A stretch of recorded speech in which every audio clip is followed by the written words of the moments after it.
you just drop me an email, I'll check that for you. Okay?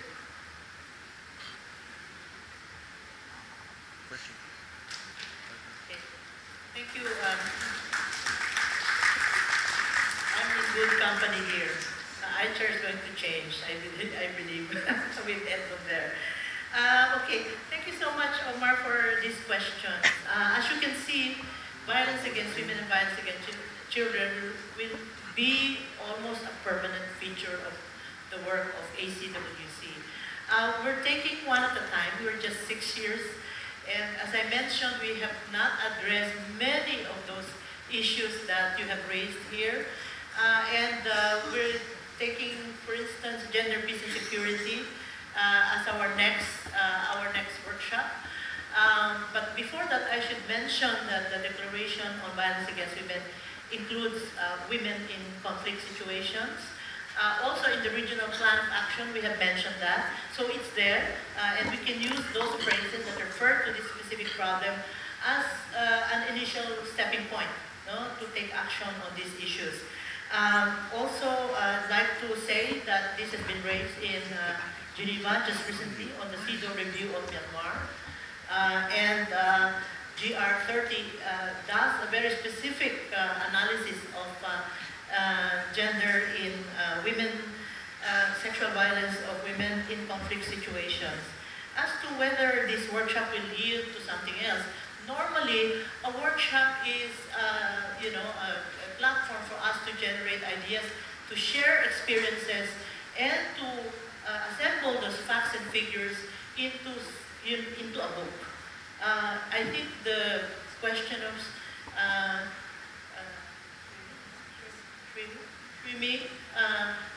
can also be integrated into this workshop. The issue of enforced disappearances, sexual violence, torture are going to be taken up because we will ask each of the countries who will participate to give us a documentation of all those, and together to collectively think of what the next steps would be.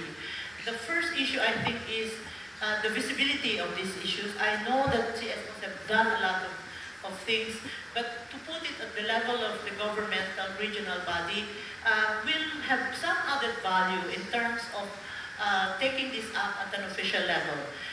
That's one thing. And I think that I think those we will be taken up. This will be somewhere November or December. So please be a little bit patient. We will go there. We will go there. On the other hand, I really, as frustrated as you are, that we don't have a kind of mechanism that can initiate the kinds of actions that we think should be taken. What best we can do is to really articulate this in our commission, and to submit our research work that will be given, the data of which will come from you, for this to be visible and taken up in other related bodies in ASEAN. I think the best way, as Edmund has mentioned, is that to cascade these issues at the national level. There is no substitute for that. We should work on our representatives, we should work with our legislators, and we should work with our Human Rights Commission and Justice Departments so that this can have some direct response at the level of national. The regional complaints mechanism is still not there, but the best we can do is to make it visible and to articulate this strongly in ASEAN, which has not taken up this issue at all. As to the issue of sexual orientation, believe you me, we have from day one lobbied for the inclusion of sexual orientation as one of the bases of discrimination and one of the bases of one of the forms of violence that we see all around across the 10 countries. But as you know, the ASEAN way is that you don't insist on something that is vetoed by 8 countries. I can tell you 8 countries because we are only 2 who are supporting this. Okay, Philippines and Thailand, strongly supporting this. But having said that, I think it's not the end of the world. We we will continue to do so, and for my successor, because my term is ending, to also continue that campaign to have sexual orientation as part of our advocacy, and to include this as one of the lists of violence that is occurring in our region. Thank you. Continue with my right-hand side. It was Yuval and Sophia. Thank you. My name is Đili, labor activist from Vietnam. I have a speaking question with Sunny Mora. Thank you very much for showing the very moving story of the situation of migrant workers and activities of some organizations, including yours, and also statement of the ASEAN leaders. In fact, little has been done to improve the situation of the migrant workers. There are riot and increased violence everywhere. So my question to Sunny is that in the context of the ASEAN integration and ASEAN economic community, which is underway, so what do you think about the responsibility of the ASEAN leaders? For example, in the action plan or in the monitoring system or reporting system about the situation of the violation of the right of the migrant workers, and the role of the civil society, including criteria, for example, planning about ratification of the Convention on the Migrant Workers, including the Convention 189 and the model system, for example. Thank you. Hi, my name is Sophia. I am from Focus on the Global South. But I have two sort of questions to our panelists from HR representatives. The first one is in regards to the crisis which is happening in these regions. Let's talk about what is happening recently in Cambodia in terms of the political tensions, the arresting of our human rights defenders, the killing of our political social analysts, and also the suppression of any movement of the community who are fighting for their lands to defend their rights to livelihood, to live, and the issue of the juntas in Thailand. At the same time, the issue of what is happening in Laos, where the issue of human rights violation, the issue of enforced disappearance, but other issues are not really spoken of. And I am sure many friends, comrades who are here can share more of what is happening in terms of human rights violation in this region. So in this regard, of course, I know that the ICHA has its own limitation in terms of influence over the government in this region, but has there been any discussion within ICHA to bring up this sort of issue which is happening and impacts many people, many of us who are ordinary people, bring up to the ASEAN governments? And are there any mechanism to ensure that this kind of call are heard and implementing, and we can assure that the ASEAN government has their political will to address these kind of issues? Second is about the issue of these NGO creditors and the guidelines. As I read, there are the number of guidelines to be engaged with ICHA, and one of which I myself disagrees. So it's a call for commit to ASEAN Declaration on Human Rights, which is very lower than the Universal Declaration on Human Rights. In this regard, are you planning to revise your guidelines of engagement, or are you going to keep it? Thank you.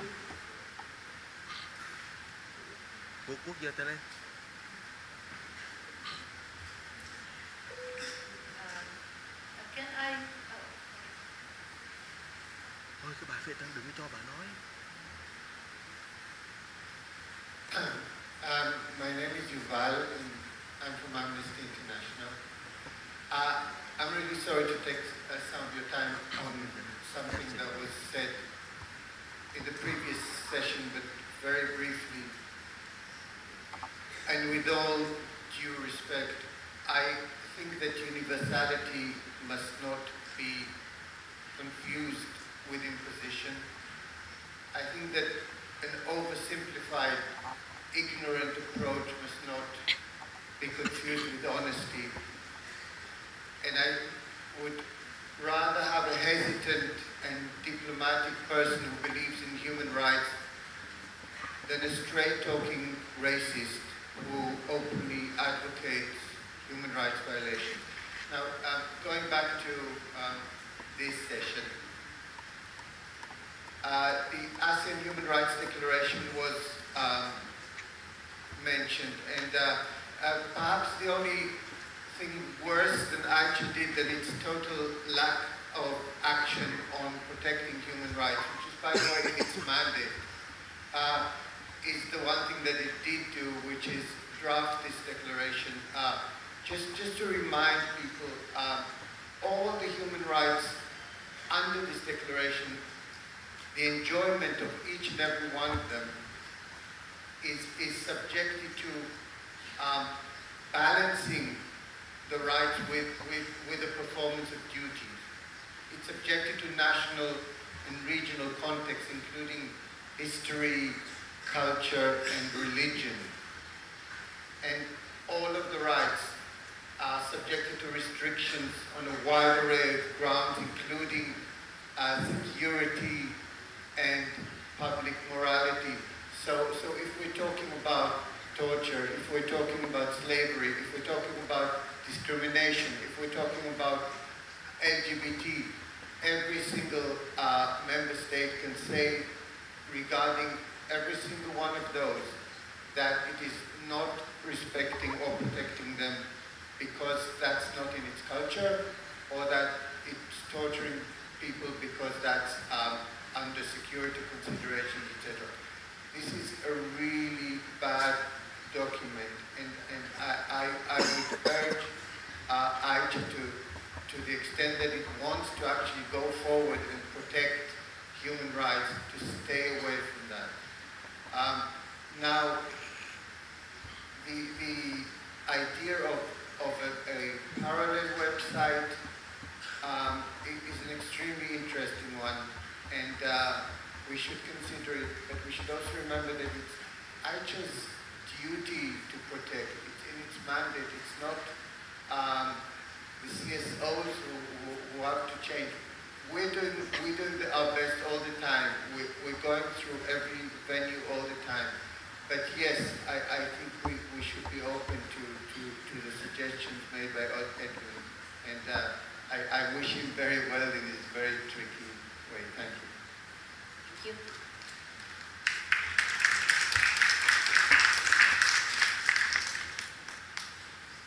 Thank you. Deal with the migration, and in time is limited. But I would like to say the first thing to note is labor and labor migration is under the ASEAN Social Culture Committee. It's not placed under the political security like the Asian AICHA. On the other hand, economic community is also not directly dealing with labor standards, because ASEAN is compartmentalized, and that way I think we feel maybe easy. I would also like to say that in terms of reporting mechanism, in fact, labor, the 10 countries have their own reporting mechanism at the national level. And civil society groups can support that national mechanism in terms of raising the complaints of domestic workers and any other worker employed in that particular country. There isn't a common one-window regional complaint mechanism yet. It's still on the work. There are pilot projects within Cambodia, Laos, for example, on the Thai issues with Thailand. What is promoted at this stage by both the ASEAN ministers of labor as well as the ECMW is a bilateral arrangement. For example, even though the declaration doesn't say you need to recognize the undocumented to become documented or regularized, it is not in declaration, but there are agreements right now that actually regularize and provide them temporary permits and which will become regularized. But Malaysia, Singapore would not do that. In Singapore, if you are a irregular worker, you became and sent back. That is the difference, I would say. The approaches are different. Each country doesn't give up its sovereign right to do what it wants. As I say, they put a clause there, according to our own laws, policies, and regulations. 10 countries, 10 rules, unless there's a regional agreement that is going to be signed in September or next year April, even then they will put that clause so they can maintain some discriminative laws that they are practicing. I'm not approving of that, but that is where ASEAN in reality is. So in terms of 189, we're talking about decent work or domestic work. It's a very difficult thing. Only I think Philippines has signed and ratified and tried to put it in national law. It's not fully implemented yet. So we don't have any good practice on that. Indonesia has it in its parliament for the last don't know how many years. I don't think any sending countries at the moment is giving. We heard East Timor might be going, but it's not ASEAN state yet. We hope it will break through sooner or later when they become a member. We also heard that Cambodia wants to sign it, but it hasn't done ratification. We do not know when Laos would ever do that. So in terms of receiving countries, Singapore is not willing to sign this, neither Malaysia. So we are quite unfortunately discriminating our own domestic workers nationally in Indonesia, until recently Philippines, but it has been international law. So we do not recognize domestic work as work. We do not recognize these women who do domestic workers even under the national labor law. So that is called informal sector. So there is discrimination when it comes to jobs done by domestic work. So 189 is a difficult proposal, although we encourage it to be signed and ratified. I will stop there, otherwise I will go on. Yeah, just to respond to Junita a while ago on the Regional Comprehensive Economic Partnership, I am sorry that we have not taken up this issue. And this is one of our advocacy really within the ASEAN. The three pillars operate in silos. So we don't know what's happening in the economic integration part. We are not even invited, even as observers, to participate in discussions, particularly on decisions that affect the ASEAN economic community. We are not even able to present, the importance of, a framework that includes women, the gender balanced economies. We're not able to do anything of that sort because they think that economic is totally dissociated from human rights. And I think that one thing that NGOs can do is really to call for the harmonization of human rights as well as development goals, which I think is the primary aim of all of these partnerships and these economic programs.